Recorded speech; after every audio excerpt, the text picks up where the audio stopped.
Агрессор, он все равно должен знать, что возмездие неизбежно, что он будет уничтожен. И, ну что ж, а мы жертвы агрессии. И мы, как мученики, попадем в рай. А они просто сдохнут.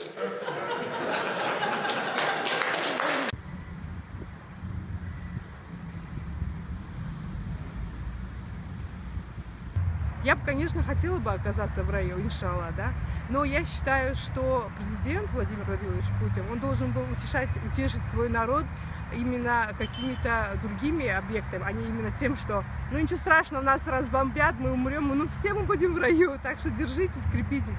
Это не все мы в России, не все мусульмане, не каждый понимает, что такое быть в раю, или что такое ислам, и я думаю, что он тоже мало этого понимает.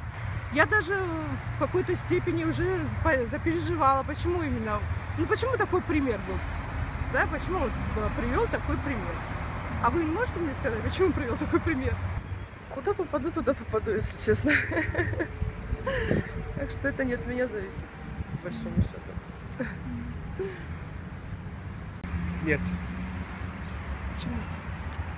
Ну, потому что это пока никто не знает. Это так что, чтобы этого не было, мы не хотим никакой войны.